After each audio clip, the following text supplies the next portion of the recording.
jemi thellësisht të shqetësuar me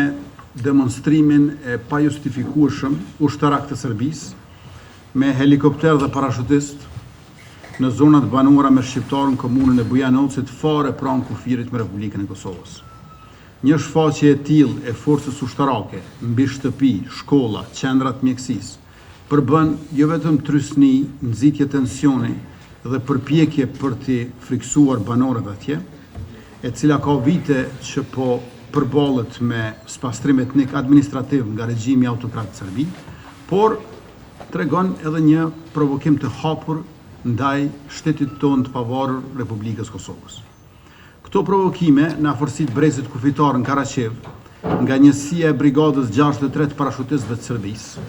përmes stërvitjeve me helikopter H-145M dhe kërcënimeve me parashut,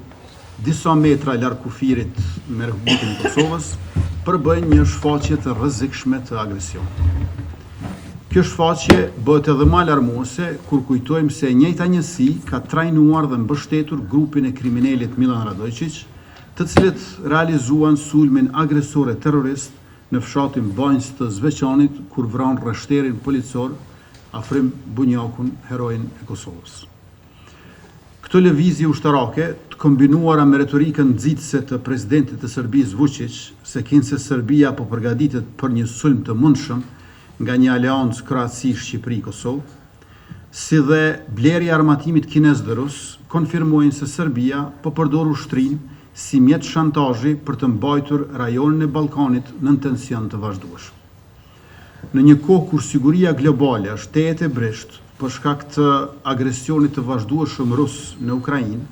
si dhe tensioneve në rritje në lindjen e mesme me Iranin gjithnjë më agresor ndaj fqinjve,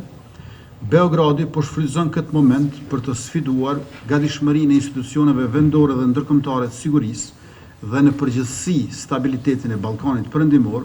sipas interesave të Serbisë dhe aleatëve të saj Rusisë dhe Iranit, që duan të kenë trazira, konflikte dhe paqëndrueshmëri gjithandej.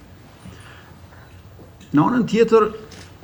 duhet të vrejmë dhe që Serbia këtë po e bën nga dëshpërimi i saj. Së pari, tash nuk kanë më struktura ilegale e paralele në Kosovë që të na destabilizojnë e cenojnë së brendshmi, andaj sillen e pështillen rrotull kufirit. Dhe së dyti, Serbia nuk mund ta mbajë më rajonin tonë të Evropës juglindore peng. Ajo ka ngelur e fundit për nga indekset ndërkombëtare të demokracisë, drejtave të njerëzit dhe sundimit të ligjit. Të gjithë ne të tjerët e duam bashkimin evropian, kurse ajo është përcaktuar për Federatën Ruse.